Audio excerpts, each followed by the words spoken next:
కొంచెం చచ్చిపోండి మావయ్య గారు. చచ్చిపోనా? ఇప్పుడే చచ్చిపోండి. చచ్చిపోనన్నా. మీకు తెలియకుండానే మీ ప్రాణం పోయేలా చేస్తామండి. ఇవే ఇవే జీవన తరంగాలు, ఇవే ఇవే జీవన తరంగాలు, జీవన తరంగాలు.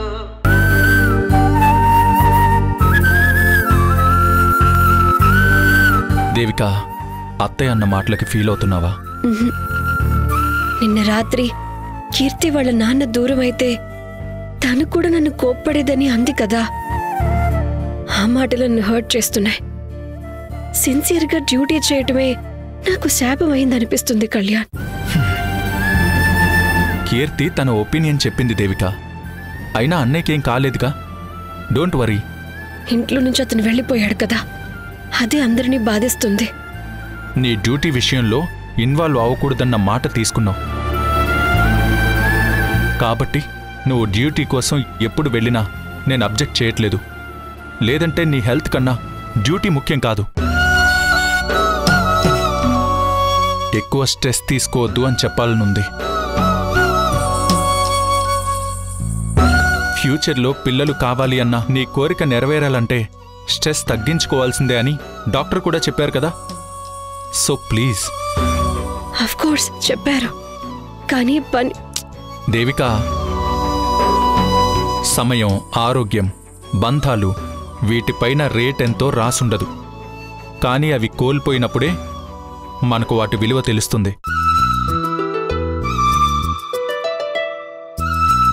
అందుకే నువ్వు స్ట్రెస్ని మేనేజ్ చేయడానికి యోగా, ఎక్సర్సైజ్లు చేస్తే యు ఫీల్ మోర్ బెటర్. చాలా పీస్ఫుల్గా ఉంటుంది. జాబ్ నేను ఎప్పుడు బర్డెన్గా ఫీల్ అవ్వలేదు. సో స్ట్రెస్ ఫీల్ అయ్యే ఛాన్సే లేదు. మీరన్న పీస్ నాకు యోగాలోనూ ఎక్సర్సైజులు చేయటం వలన రాదు. నా వల్ల అక్క వాళ్ళ ఫ్యామిలీకి జరిగిన నష్టాన్ని నా చేతులతో పూడిస్తే తప్ప నేను ప్రశాంతంగా ఉండలేను. వాళ్ళ కళ్ళల్లో బాధపోతేనే నా కళ్ళల్లో సంతోషం కనిపిస్తుంది. రాజశేఖర్ బావ ఎక్కడున్నా సరే వెతికి తీసుకొచ్చి ఇంట్లో అప్పగిస్తే తప్ప ఈ సమస్య సాల్వ్ అవ్వదు. వెళ్తాను, బావని వెతికి తీసుకొస్తాను. దేవిక, నేను వస్తాను. 2 minutes.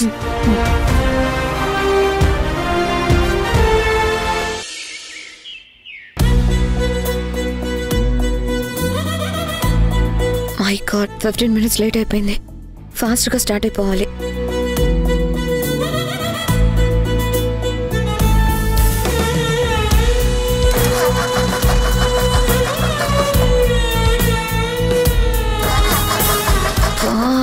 ఏమైంది నీకు?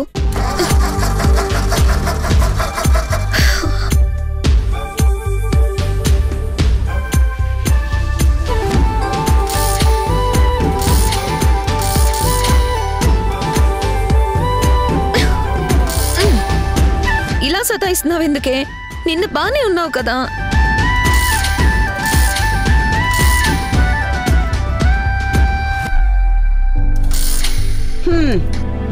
బావుందే. స్టూడెంట్స్ కి నువ్వు పాఠాలు చెప్తే ఈ డొక్కు స్కూటీ నీకు పాఠాలు చెప్తుంది. అదేనే, ఏదైనా బండి మీద నమ్మకాలు పెట్టుకోవడం మంచిది కాదు. వీలైనంత త్వరగా ఒక కొత్త స్కూటీ కొనేసుకో. ఇదిగో అమ్మమ్మ, పొద్దున్నే అన్నయ్య కూడా నా స్కూటీని డొక్కు స్కూటీ అని కామెంట్ చేశాడు. అప్పుడే నాకు టెంపర్ పెరిగిపోయి కొట్టేయాలన్నంత కోపం వచ్చింది, కానీ వదిలేశాను. ఇప్పుడు నువ్వు కూడా అన్నావు, మళ్ళీ అదే మాట అన్నావో తాత దగ్గరికి పంపిస్తాను. Be careful. అది కాదే, టైంకి హెల్ప్ చేయని ఫ్రెండ్ని ఎలా నమ్మలేము, అలా అని కండిషన్ లేని ఈ స్కూటీని కూడా అంతే నమ్మలేము. మొన్న అర్ధరాత్రి బండి హ్యాండ్ ఇచ్చిందని అబద్ధం చెప్పావు కదా.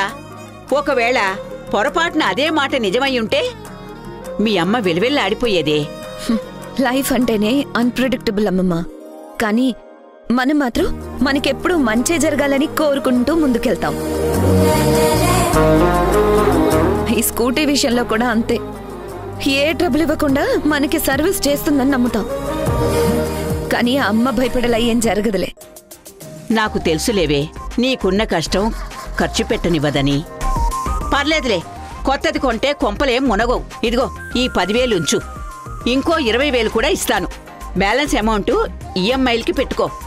ముందు దీనికి మంగళం పాడి కొత్త బండి తెచ్చుకో. ఇందా తీసుకో. వద్దమ్మమ్మా, ఈ బండి నమ్మనమ్మమ్మా.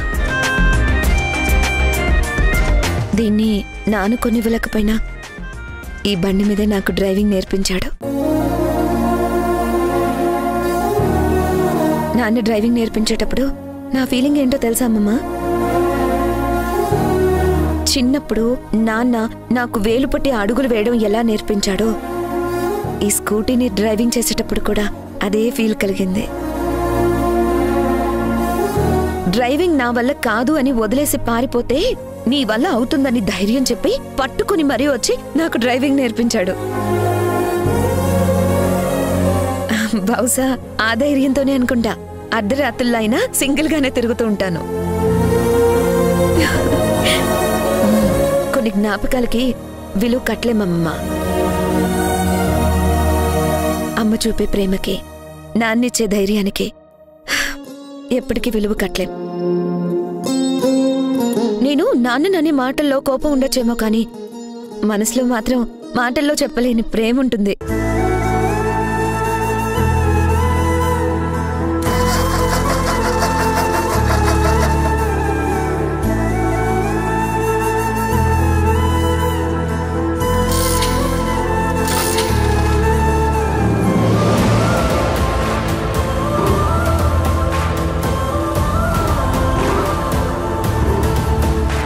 ఓకే అమ్మమ్మ.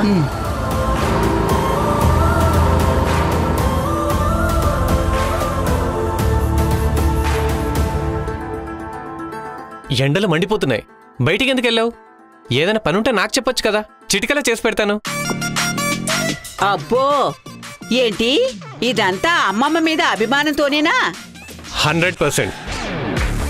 పోర్లేరా, ఇంకా నీకు డబ్బులు అవసరమై నన్ను కాకాపడుతున్నావేమో అనుకున్నాను. నువ్వు నిజంగా ఆణిముచ్చావురా. ఆనిముత్యమే అనుకో, కాకపోతే ఇప్పుడు కొంచెం డబ్బులు అవసరం ఉంది. అవునా? అదేంట్రా, నీ గృహప్రవేశానికి ఈ ముతక చీర కట్టిన ముసల్ది అవసరం లేదు, కానీ నీకు డబ్బులు అవసరమైతే మాత్రం గుర్తొచ్చిందా? ఏరా ఆణిముత్యం, సైలెంట్ అయిపోయావే? మాట్లాడితే నోట్లో నుంచి ముత్యాలు ఏమైనా రాలిపోతాయా? ఏదో తెలియకన్నానులే, వదిలే అమ్మమ్మ, మనసులో ఏం పెట్టుకోకు. నువ్వు పెట్టుకోకు మనవడా, నేను మాత్రం బాగా గుర్తు పెట్టుకుంటాను. ఎందుకంటే నేను పచ్చళ్ళు చేసి సంపాదించిన డబ్బంటే నీకు కంపరం వేస్తుంది కదా.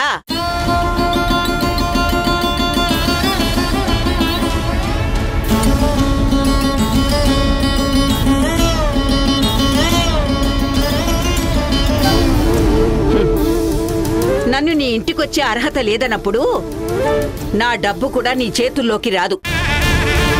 ఇవే ఇవే జీవన తరంగాలు, జీవన తరంగాలు. లేదమ్మా, చూడలేదు. మీరేమైనా చూసారా? లేదండి, చూడలేదు.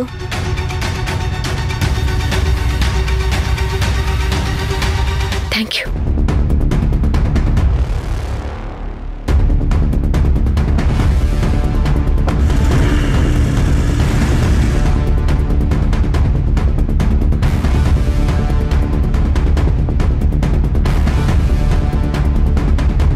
ఒకసారి ఆపండి.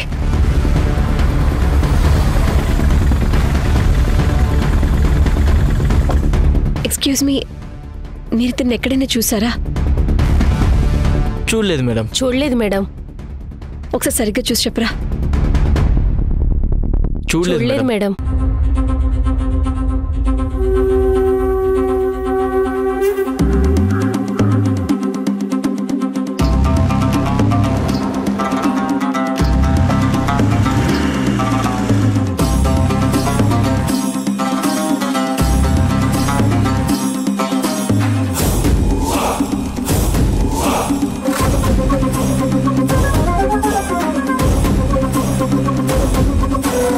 ఇప్పుడే వస్తానుండు.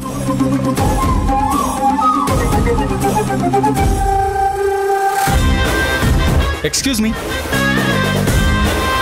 ఇఫ్ యూ డోంట్ మైండ్, ఇతను ఎక్కడైనా చూసారా? లేదు సార్, చూడలేదు. ఒకసారి సరిగ్గా చూడండి ప్లీజ్. చూడలేదు సార్, ఎక్కడ మీరు చూడలేదండి. మేము ఈ ఏరియాకు కొత్త. రావా వెళ్దాం.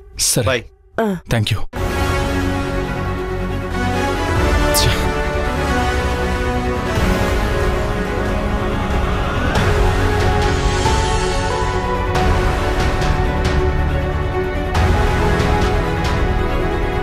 ఎక్స్క్యూజ్ మీ, ఈ ఫోటోలో ఉన్న అతన్ని చూసారా? లేదు. ఒకసారి కరెక్ట్గా చూసి చెప్పండి. లేదు, చూడలేదు. ఓకే.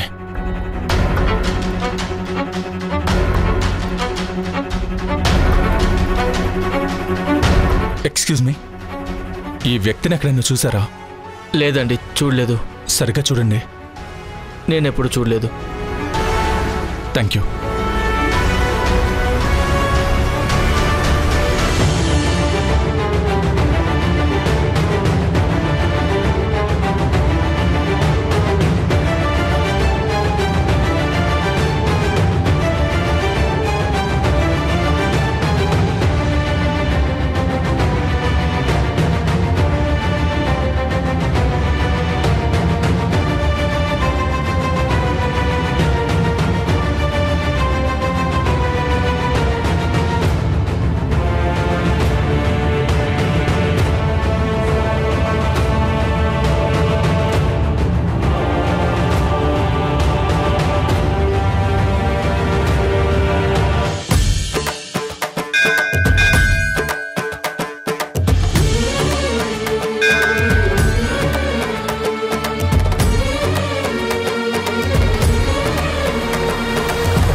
కళ్యాణ్, సిటీలో అన్ని ప్లేసెస్లో బావగారి గురించి వెతికా.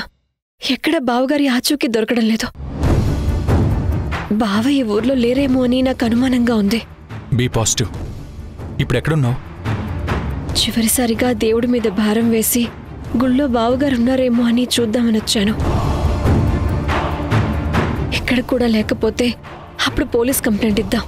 డిసప్పాయింట్ అవ్వకు దేవిక. ఇక్కడ అన్నయ్య గారు తప్పకుండా ఉంటారని నాకు సిక్స్త్ సెన్స్ చెప్తుంది. ఆ దేవుడు తప్పకుండా నీ సమస్యకి పరిష్కారం ఇక్కడే చూపిస్తాడన్న నమ్మకం నాకుంది. వెళ్ళి చూడు. సరే.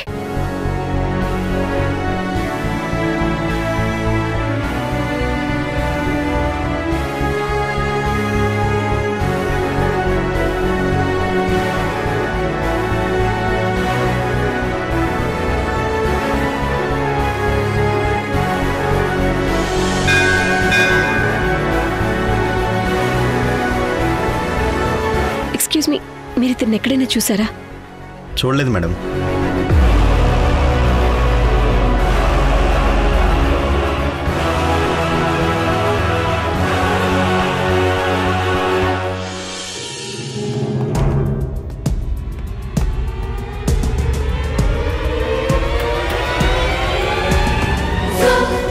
సార్, మీరు ఇతన్ని ఎక్కడైనా చూసారా?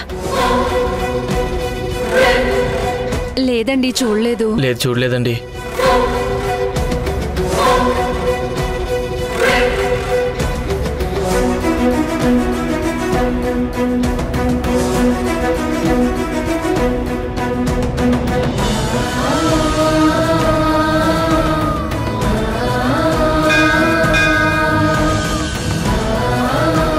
స్వామి, తిరిగి తిరిగి అలిసిపోయి నీ చెంతకు చేరుకున్నాను. భోంచేసి 2 రోజులైంది. చేద్దామంటే పని దొరకటం లేదు.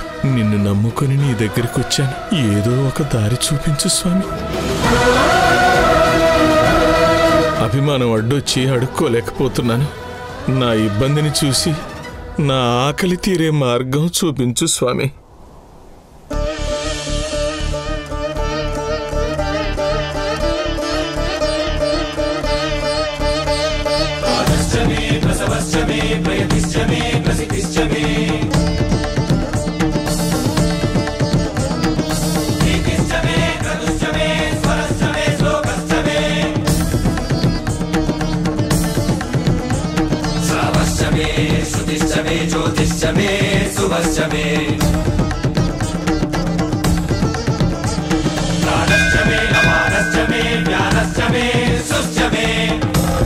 ఎక్స్క్యూజ్ మీ, మీరు ఇతన్ని ఎక్కడైనా చూసారా? చూడలేదు మేడం.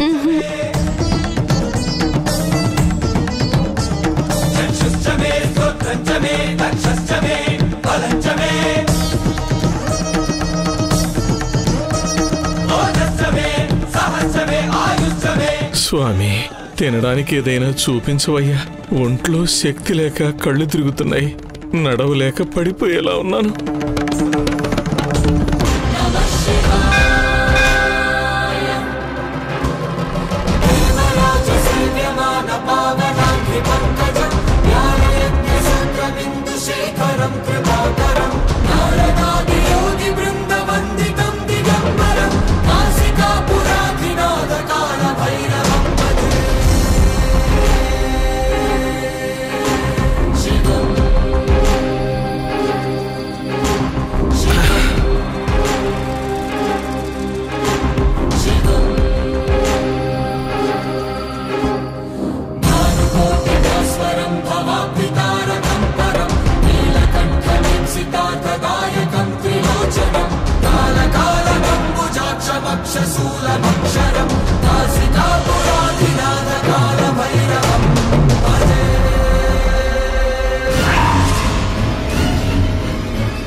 అయితే దేవిక నన్ను వెతుక్కుంటూ వచ్చిందన్నమాట. తన కంటపడకుండా దాక్కోవడం మంచిదైంది.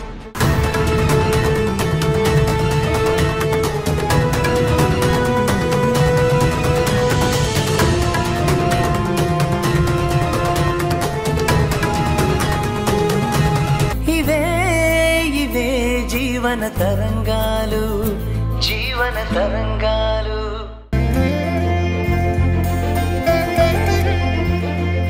కీర్తి,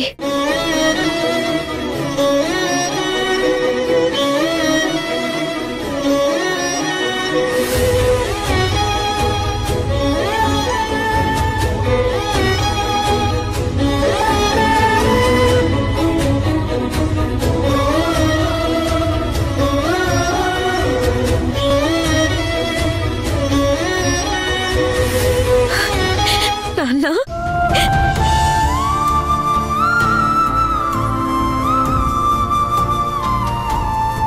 రండి. నాన్న, ఇన్ని రోజులు నువ్వు మమ్మల్ని వదిలి ఎక్కడికి వెళ్ళిపోయావు నాన్న? నీకోసం వెతకని చోటంటూ లేదు. ఎక్కడున్నావో ఎలా ఉన్నావో అని ప్రతి క్షణం తల్లడిల్లిపోయాను.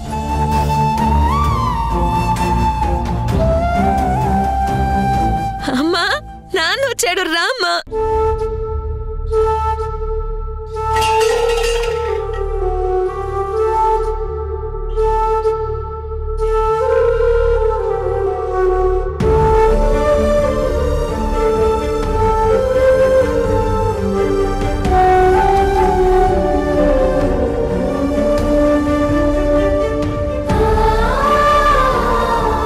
మావయ్య, ఎలా ఉన్నారు?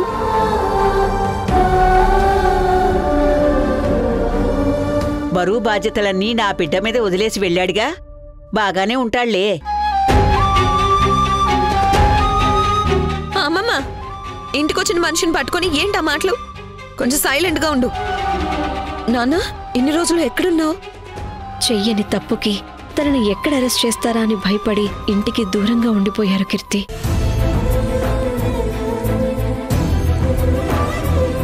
అన్నయ్య గారి కోసం మేము సెర్చ్ చేస్తుంటే కనిపించారు. ఇంటికి రమ్మని పిలిస్తే రానన్నారు. నచ్చ చెప్పి తీసుకొచ్చాం. థ్యాంక్స్ అండి. తప్పు చేశాక ఆయన వాళ్ల ముందే తలెత్తుకోలేని పరిస్థితి వస్తుందన్న తెలివి ముందే ఉండుంటే ఇలా ఇల్లొదిలి వెళ్లే పరిస్థితే వచ్చుండేది కాదు.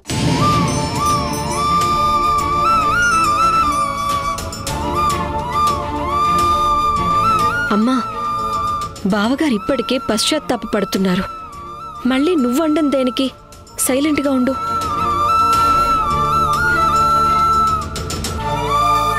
నాన్న, బట్టలు మాసిపోయాయి.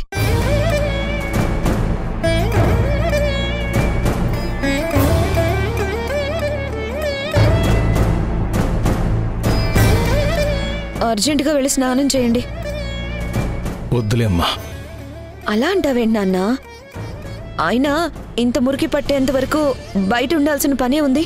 ఇంటికి వచ్చేయచ్చు కదా. వెళ్ళి స్నానం చేసిరా. నేను నీ బట్టలు తీసి పెడతాను, సరేనా? అమ్మా, కంటికి కనపడే బట్టలు మురిగ్గా ఉన్నా కంటికి కనపడని నా మనస్సుకు పట్టిన మురికి పోయిందమ్మా.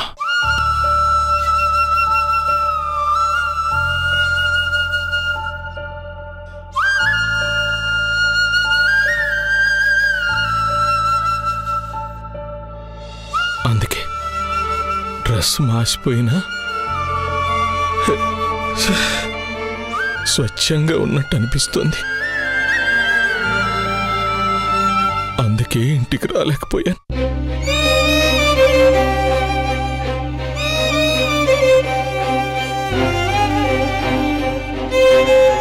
నీకో విషయం చెప్పనా కీర్తి? ఆడది తిరిగి చెడుతుంది, మగాడు తిరక్క చెడతాడు అనే సామెతుంది. ఇన్ని సంవత్సరాలు ధరణి నన్ను ఇంట్లోనే కూర్చోబెట్టి చంటి బిడ్డను చూసుకున్నట్టు ఎంతో ప్రేమగా నా కడుపు కాలకుండా ఎండ తగలనివ్వకుండా తను కళ్ళల్లో పెట్టుకుని జాగ్రత్తగా చూసుకుంది. అందుకేనేమో నేను క్లబ్బులు, ఫ్రెండ్సు అంటూ బయట తిరగకుండానే ఇంట్లోనే ఉండి చెడిపోయాను. నిన్ను చంటి బిడ్డలా చూసుకోవడమే అది చేసిన తప్పు. ఇన్నాళ్ళు ఎండకి తిరిగి కష్టపడుతుంది, నువ్వేమో సన్యాసిలా బలాదూరి తిరుగుతున్నావు. కొంచెమైనా సిగ్గుండాలి. అమ్మా, అత్తయ్య గారు అలా అనడంలో తప్పులేదు దేవిక. బిడ్డ కష్టపడుతుంటే ఏ తల్లి మనసు కూడా చూడలేదు. ధరణికి నేను చేసిన అన్యాయం అటువంటిది. అత్తయ్య గారు అంటానికి అర్హురాలు, నేను మాటలు పట్టానికి అర్హుణ్ణి.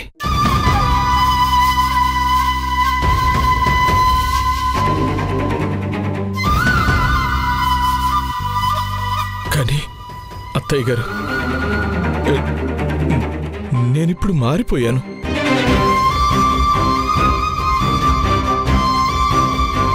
నాకిప్పుడు అన్నం విలువ, ఆకలి విలువ తెలిసొచ్చింది.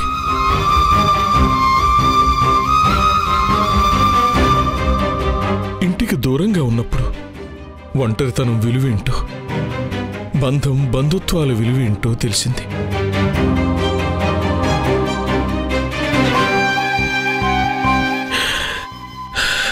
నేను చేసిన తప్పులేంటో నాకు తెలిసాయి. నా వల్ల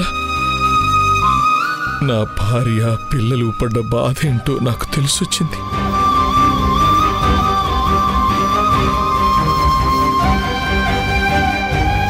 పైసా సంపాదన లేకుండా తిని కూర్చున్నా సరే దేవతల ఆదరించిన నా భార్య గొప్పతనం ఏంటో తెలిసొచ్చింది.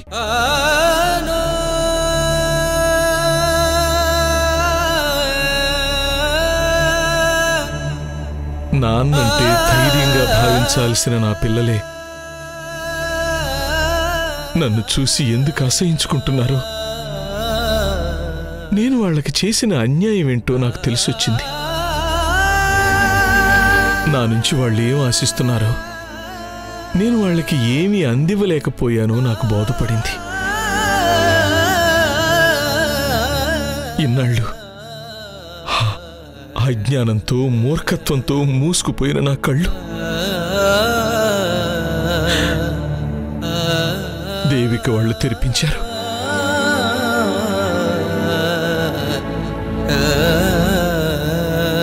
ఇక జీవితంలో ఎలాంటి తప్పులు చేయకూడదని ఇంటికి పెద్ద దిక్కుగా కష్టపడి సంపాదించి ఇంట్లో వాళ్ళందరి బాధ్యతల్ని నా 2 భుజాలపైన మోయాలని బలమైన నిర్ణయం తీసుకుని మరీ వచ్చాను.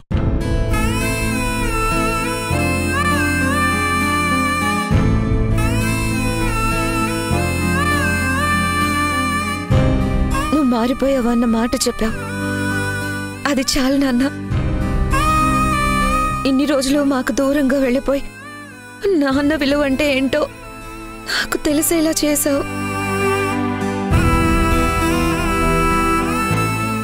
నిన్ను ఇప్పటి వరకు నిన్నెన్నోసార్లు మనసు నొప్పించేలా మాట్లాడాను. నన్ను క్షమించు నాన్న.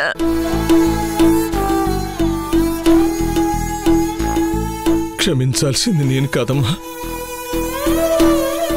మీరు.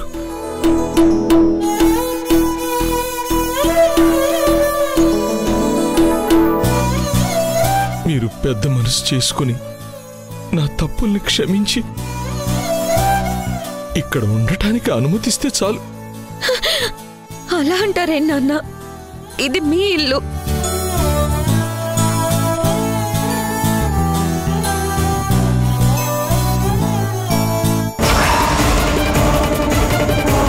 ఇవే ఇవే జీవన తరంగాలు, జీవన తరంగాలు.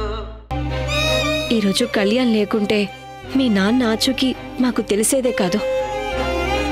బావగారికి కళ్యాణ్ ఎంతో నచ్చజెప్పి తన మనసు మార్చుకునేలా చేసి ఇక్కడికొచ్చేలా చేశారు. Total credit goes to Kalyan. చాలా చాలా థ్యాంక్స్ అండి.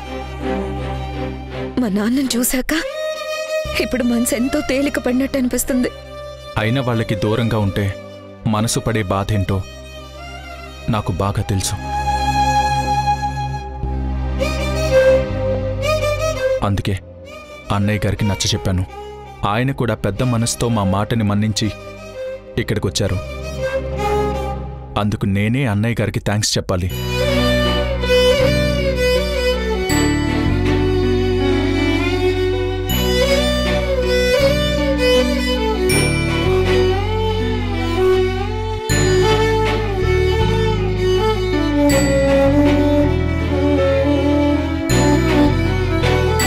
ధరణి, నా మీద ఇంకా కోపం తగ్గినట్లేదు.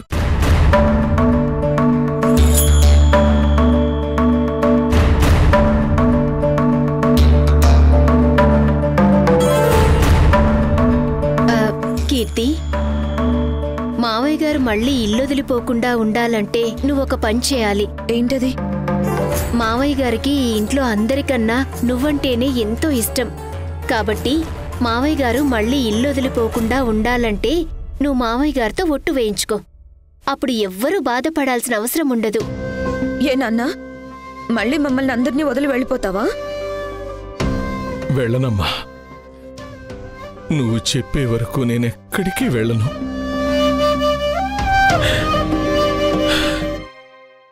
నా మాట నమ్ము.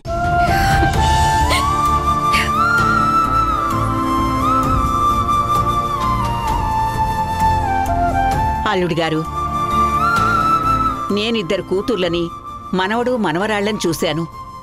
ప్రతి ఒక్కరిలోనూ ఎంతో కొంత స్వార్థం ఉంది. అందుకే నేను ఎవరి మీద ఆధారపడకుండా నన్ను నేను నమ్ముకున్నాను. కానీ మొట్టమొదటిసారి స్వార్థం లేని మనిషిని మిమ్మల్నే చూస్తున్నాను బాబు.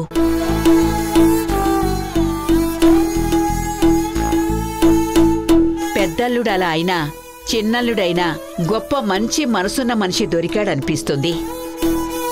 అదేం లేదత్తయ్య, అన్నయ్య గారు మంచివారే. కాకపోతే పరిస్థితుల ప్రభావం వల్ల అలా చేశాడంతే. అలా అనడం నీ సంస్కారం బాబు. నీలాంటి మంచి మనసున్నవాడు భర్తగా రావడం దేవికి చేసుకున్న అదృష్టం అనిపిస్తుంది.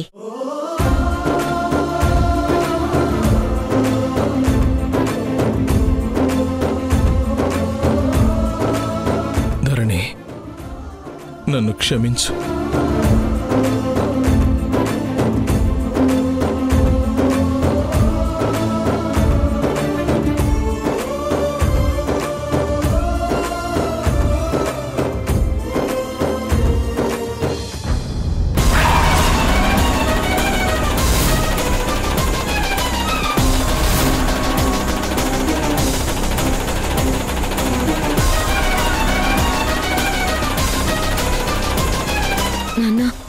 మీరు రండి రండి నాన్న.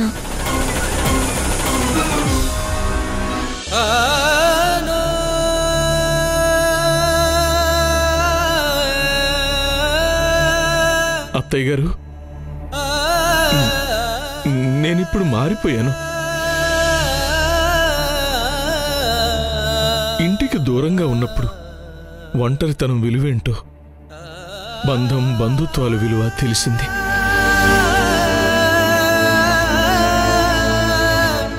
నా వల్ల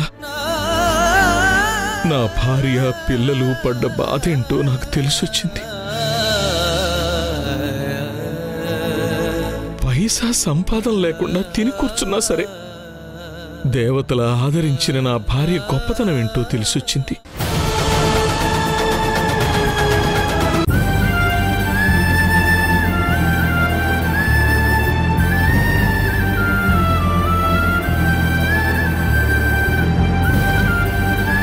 ఏంటక్కా ఇది? నీ కళ్ళల్లో సంతోషం చూడాలని బావగారిని ఇంటికి తీసుకొస్తే నీ ముఖంలో సంతోషం ఉండాల్సింది పోయి ఇంకా కోపమే ఉంది. నా మొహంలో సంతోషం ఎందుకొస్తుంది దేవిక? మీ బావగారేమైనా ఘనకార్యం చేసొచ్చారని ఆనందపడాలా? లేదంటే బాధ్యతలు వదిలేసి పారిపోయిన మనిషిని తిరిగి తీసుకొచ్చినందుకు నీ మీద కోపడాలా? చెప్పు, నేనెలా స్పందించాలి? భర్త అన్నవాడు బరువుని మోస్తాడని అంటారేమో కాని బాధ్యతలకు భయపడి పారిపోయేవాణ్ణి భర్త అనరు. నా భర్త లాంటి వాణ్ణి అసమర్థుడు అంటారు. తప్పిపోయిందనుకున్న బరువుని మళ్ళీ నా తల మీద తెచ్చి పెట్టావని అందరూ నిన్నంటారు.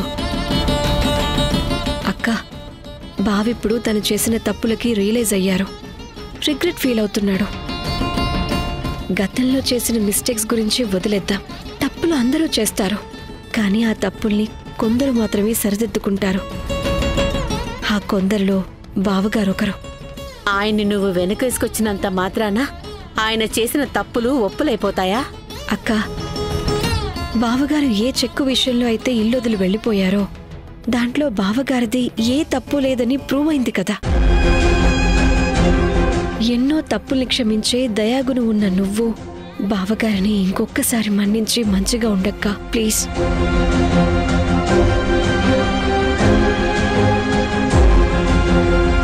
లేదు దేవిక, నువ్వు ప్రమోద్ విషయంలో తొందరపడినట్టుగానే ఇప్పుడు ఆయన విషయంలో కూడా తొందరపడి ఇంటికి తీసుకొచ్చావు. నువ్వు చేసిన వాటి వల్ల కలిగే పర్యవసానం ముందు ముందు ఎలా ఉంటుందో నువ్వు ఊహించలేకపోయావు. ప్రమోద్ విషయంలో నువ్వు చేసిన దాని ప్రభావం కీర్తి పెళ్లి మీద పడింది.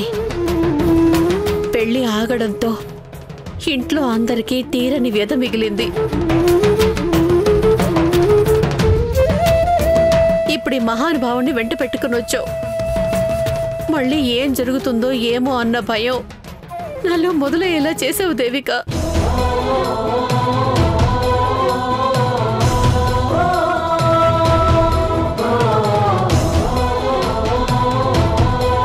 అక్క, నీ బాధ భయం నాకు అర్థం అవుతున్నాయి.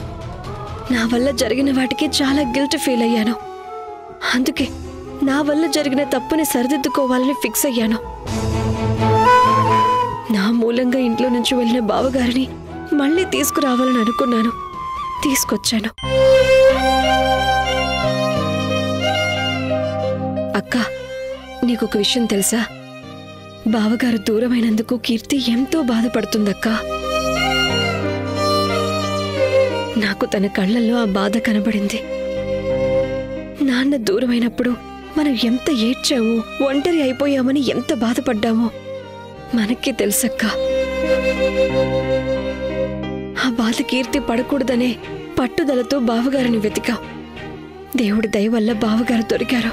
నీ అపరాధ భావం పోగొట్టుకోవాలనే తీసుకొచ్చాను అంటావు. అంటే ఇందులో నీ స్వార్థమే తప్ప ఆయన తిరిగి రావడం వల్ల మేము ఎంతగా ఎన్ని రకాలుగా బాధపడతామన్నది మాత్రం మర్చిపోయావు, అంతేనా? అపార్థం చేసుకోకక్క. అపార్థం కాదు దేవిక, ఉన్న నిజమే చెప్తున్నాను.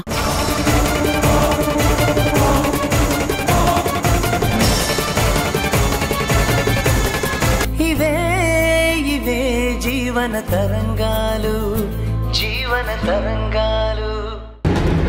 పాస్ట్ లో జరిగింది వదిలే అన్నయ్య. ఇక నుంచి నాన్న కొత్త లైఫ్ స్టార్ట్ చేశారు. ఆయన స్టార్ట్ చేస్తే నువ్వు దగ్గరుండి క్లాప్స్ కొట్టు, కానీ నేను ఆ పని చేయలేను.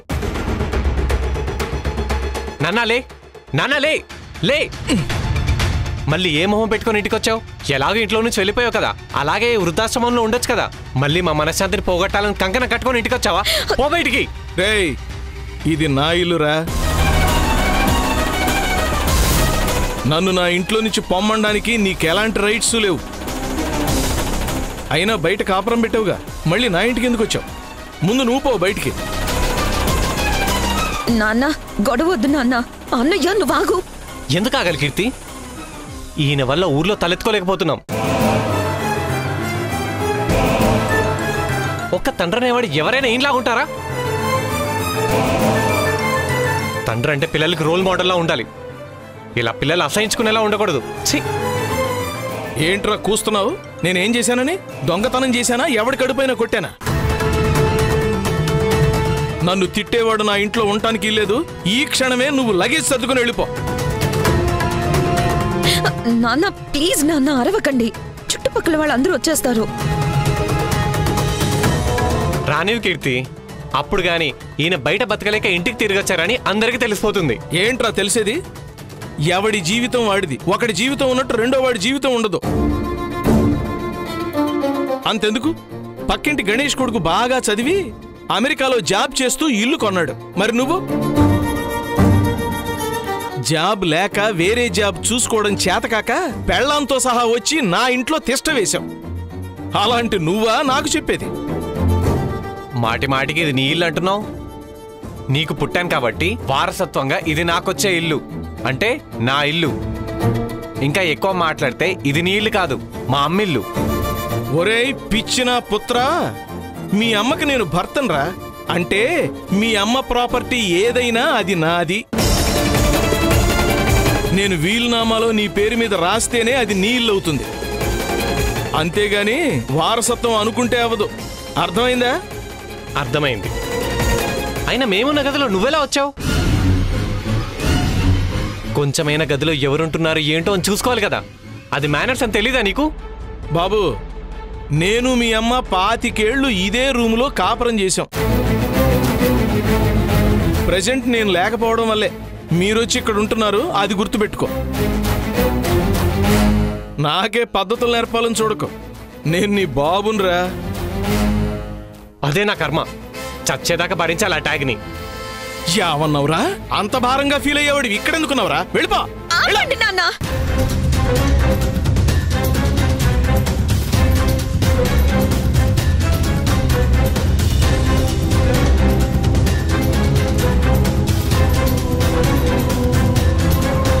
ఈ గొడవల వల్ల కడుపుతో ఉన్న వదనికి, ఇప్పటికే బాధలో ఉన్న అమ్మకి ప్రశాంతత లేకుండా పోతుంది. దయచేసి ఇద్దరు గొడవ పడకండి. అది నాకు కాదమ్మా, మీ అన్నయ్యకి చెప్పు. ఒకరి కోసం తినడానికి తెచ్చింది ఏదైనా పర్మిషన్ లేకుండా మరొకరు తినకూడదని మీ నాన్నకు చెప్పు. 25 ఏళ్లు నువ్వు తిన్నది నేను తీసుకొచ్చిందే. ఒక పూట నువ్వు తీసుకొచ్చింది నేను తింటే తప్పేం కాదు. నాన్న నా కోసం సైలెంట్ గా ఉండండి ప్లీజ్.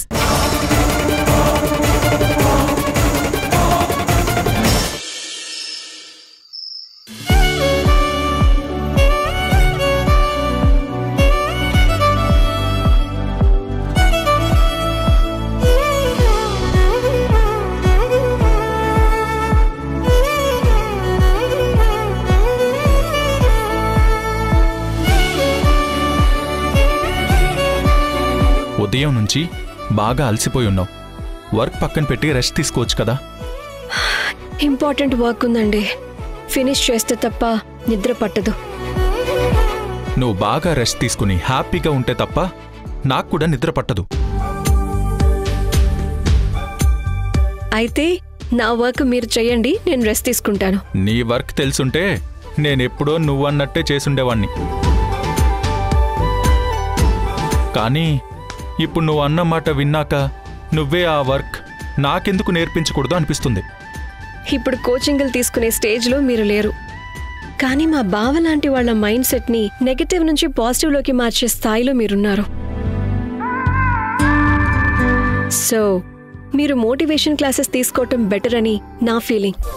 నేను చేసే ఏ పనైనా నీకు హెల్ప్ అయితే చేస్తా, కానీ అలా కానివేవి నేను చేయను. ఓవర్ టైం వర్క్ చేస్తే మెడ నొప్పులు, బ్యాక్ పెయిన్ వస్తాయి దేవిక. ఆ పెయిన్తో ఆఫీస్ మానేయాల్సి వస్తుంది. అది నీకు ఓకేనా? ఆఫీస్ వర్క్ని డిస్టర్బ్ చేసేది ఏదైనా నాకు నాట్ ఓకే, కానీ తప్పదు. ఇంకొక 15 minutes వర్క్ చేస్తే అయిపోతుంది. నో వే, నేను ఒప్పుకోను. స్ట్రెస్ ఎక్కువైతే మైగ్రేన్ హెడేక్ వస్తుందని డాక్టర్ చెప్పిన మాట మర్చిపోయావా? ఈ టాబ్లెట్స్ వేసుకుని తొందరగా నిద్రపో.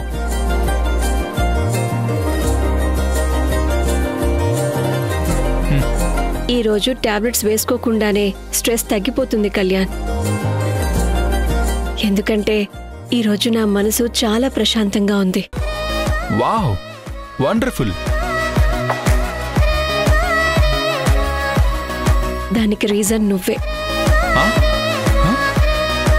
బావని ఇంటికి తీసుకొచ్చిన విషయంలో మా వాళ్ళందరూ నిన్ను మెచ్చుకుంటూ ఉంటే మాటల్లో చెప్పలేని హ్యాపీనెస్ కలిగింది. నీ మంచి బిహేవియర్తో మా వాళ్ళందరి మనసుల్లోనూ మంచి గుడ్ విల్ సంపాదించుకున్నా. ఇంకా చెప్పాలంటే నాకన్నా నువ్వే మా వాళ్ళకి బాగా దగ్గరవుతున్నావు. Thank God. మీ వాళ్ళు హ్యాపీగా ఉంటే చాలు. వాళ్ళని చూసి నువ్వు కూడా హ్యాపీగా ఉంటావు. That's enough.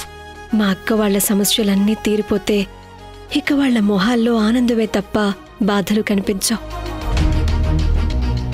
అప్పుడు నాకు రియల్ హ్యాపీనెస్ దొరుకుతుంది కళ్యాణ్. అదే హ్యాపీనెస్ నా లైఫ్ లాంగ్ ఉంటుందన్న కాన్ఫిడెన్స్ నాకుంది. మంచి మనసున్న వాళ్ళకి దేవుడెప్పుడు మంచే చేస్తాడు. నువ్వు మంచిదానివి కాబట్టి ఈ టాబ్లెట్స్ వేసుకుని హాయిగా నిద్రపోతావన్నమాట. నా మంచితనాన్ని ఇలా లాక్ చేశారా? ఏం చేసినా నీకోసమే, నీ హెల్త్ కోసమే. ప్లీజ్ వేసుకో.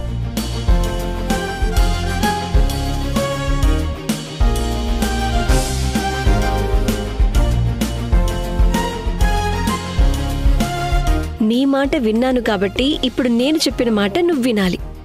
ఒక 15 minutes వర్క్ చేయడానికి యాక్సెప్ట్ చేయి. ఇనఫ్. ఓకే.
జీవన తరంగాలు, జీవన తరంగాలు. అంటే ఈరోజు మా ఇంట్లో భోజనాలున్నాయన్న సంగతి మర్చిపోయిందా? నో, నాతో ఆల్రెడీ ఆ విషయం చెప్పింది. మీరు ముందుగా ఇంటికి వెళ్ళిపోండి, నేను వర్క్ చూసుకుని డైరెక్ట్గా అక్కడికే వస్తానని చెప్పింది. Thank God. పిన్ని ఈరోజు ఎక్కడ ప్రోగ్రామ్ క్యాన్సిల్ చేస్తుందో అని చిన్నగా టెన్షన్ పడ్డాను. బట్ లక్కీలీ పిన్నికి గుర్తుంది. నేనింకా పిన్నికున్న బిజీ స్కెడ్యూల్లో మేము ఇంటికి పిలిచిన సంగతి మర్చిపోయిందేమో అని గుర్తు చేద్దామని వచ్చాను.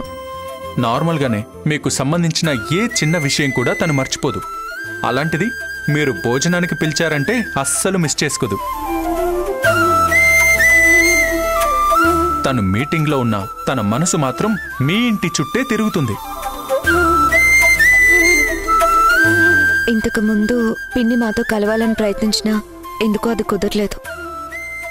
కానీ తను పట్టుబట్టి మా నాన్నని ఇంటికి తీసుకురావడం వల్లే మళ్ళీ ఇది పాసిబుల్ అవుతుంది. కానీ మా నాన్నని వెనక్కి తీసుకొచ్చిందంటే ఇప్పటికీ నాకు ఆశ్చర్యంగానే ఉంది. మా నాన్న చేసిన పనికి ఆయన మీద మా పిన్నికి కూడా చాలా కోపం ఉంది. అలాంటప్పుడు ఎలా మా నాన్నని తీసుకొచ్చిందా అని చాలా ఆశ్చర్యంగా ఉంది. మొన్న నైట్ నువ్వు మా ఇంటికొచ్చి మీ నాన్న గురించి పడిన బాధ చూసి దేవిక మనసు చలించిపోయింది. కూతురికి తండ్రి దూరమైతే మనసు పడే వేదనేంటో దేవికకి బాగా తెలుసు. అంతేకాదు, మీ పెళ్లి తన వల్లే ఆగిపోయిందన్న గిల్టీ ఫీల్ తనని బాగా వేధిస్తుంది. ఎలాగైనా సరే మీ పెళ్లిని తన చేతుల మీదుగా జరిపించాలని ఆలోచన చేస్తుంది. అలా జరిగితే తప్ప తనలో ఉండే గిల్ట్ పోయేలా లేదు. కానీ నా పెళ్లి విషయంలోనే ఎక్కడలేని అడ్డంకులొచ్చాయి. ఒకసారేమో ప్రమోద్తో పెళ్లి ఫిక్స్ అయ్యాక మన కుటుంబాన్ని చిన్నచూపు చూస్తున్నాడని ఆ పెళ్ళొద్దనుకున్నాను. మళ్ళీ నిరూప్తో పెళ్ళనగానే అమ్మ చాలా భయపడిపోయింది. అందుకే ఆ పెళ్లి క్యాన్సిల్ చేశాను. కానీ ఇప్పటికీ 2 సార్లు నిరూప్తో పెళ్లి క్యాన్సిల్ చేసినందుకు ఎంతో డిసప్పాయింట్ అయ్యాడు. తన ఎమోషనల్ ఫీలింగ్స్తో ఆడుకోవడం కరెక్ట్ కాదనిపించింది. ఆ విషయంలో నాకు కూడా గిల్టీగానే అనిపించింది. అందుకే వాళ్ళ నాన్న చక్రధర్ గారిని కలిసి జాతకంలో దోషం ఉందని అది పరిహారం అయ్యే వరకు పెళ్లి ప్రస్తావన వాయిదా వేయమని చెప్పాను.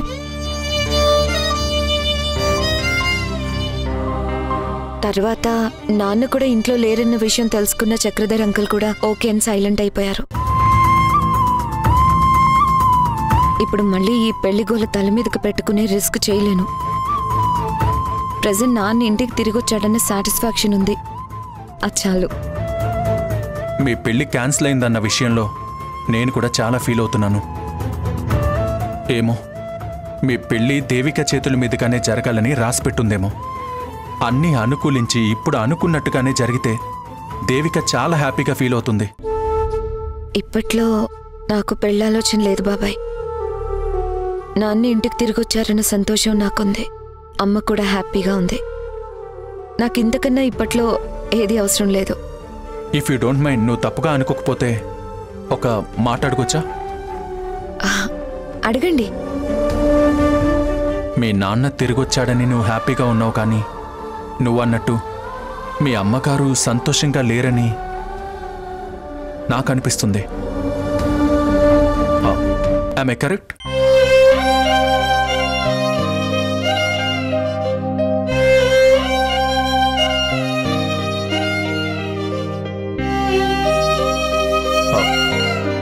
సారీ కీర్తి, మీ పర్సనల్ విషయాల్లో ఇన్వాల్వ్ అయ్యానని తప్పుగా అనుకోకు. మనమంతా ఒక్క ఫ్యామిలీ అని ఫీల్ అయ్యి అడిగాను. మీకు ఇబ్బందిగా ఉంటే దయచేసి లీవ్ ఇట్. మీ మాటల్లో ఎంతో కొంత నిజం ఉంది కాబట్టే తొందరగా ఆన్సర్ చేయలేకపోయాను. మా అమ్మ నాన్నలది 25 ఏళ్ల ప్రయాణం. దురదృష్టం కొద్దీ మా అమ్మ బాధ కూడా 25 ఏళ్ల నుంచే స్టార్ట్ అయింది.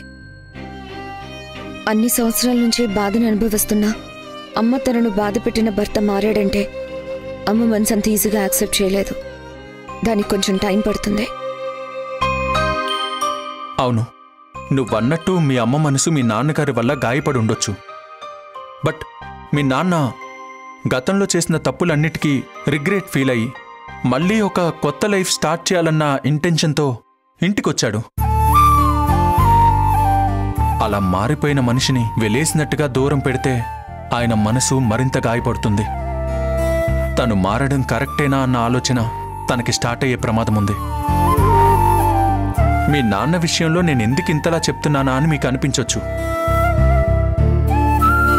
ఎందుకంటే మారిపోయిన మనిషిని దూరం పెడితే కలిగే బాధ, నరకం ఎలా ఉంటుందో నాకు బాగా తెలుసు. లక్కీగా నేను మారానని చెప్పగానే దేవిక నన్ను యాక్సెప్ట్ చేసింది. లేదంటే నేను కూడా మెంటల్గా డిస్టర్బ్ అయి ఏ గతి పట్టేవాణ్ణో అని ఒక్కొక్కసారి తలుచుకున్నప్పుడు అనిపిస్తుంది. బాబాయ్, ఫ్రెండ్ని మీట్ అవ్వాల్సింది ఉంది. మీరు త్వరగా వచ్చేయండి, సరేనా? బాయ్. సరే కీర్తి.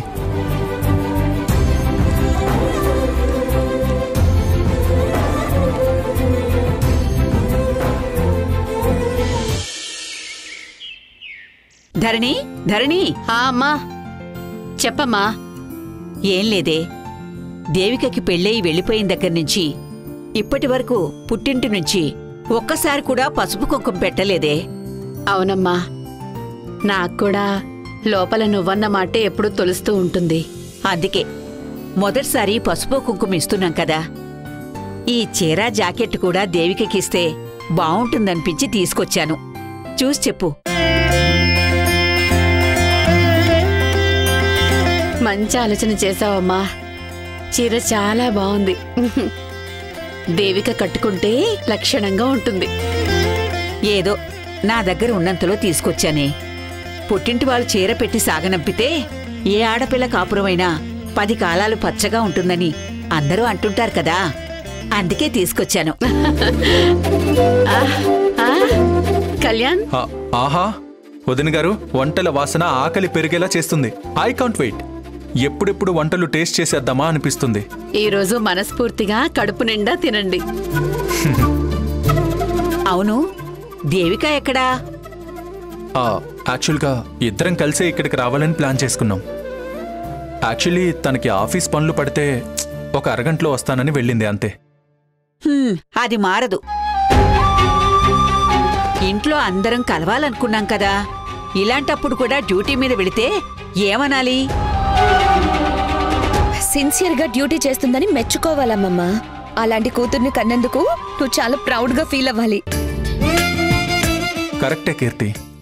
దేవిక లాంటి సిన్సియర్ ఆఫీసర్ని ఇంతవరకు చూడలేదని పబ్లిక్లో మంచి టాక్ ఉంది. అలాంటి టాక్ అందరికీ రాదత్తయ్య గారు. కీర్తి అన్నట్టుగానే మీరెంతో గర్వంగా ఫీల్ అవ్వాల్సిందే.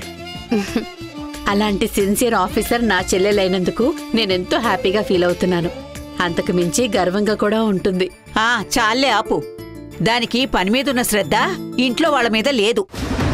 నేననుకున్నట్టే దేవిక ఇక్కడికి రాకపోవడం వల్ల అత్తయ్యకి తన మీద కోపం చిరాకు స్టార్ట్ అయ్యాయి.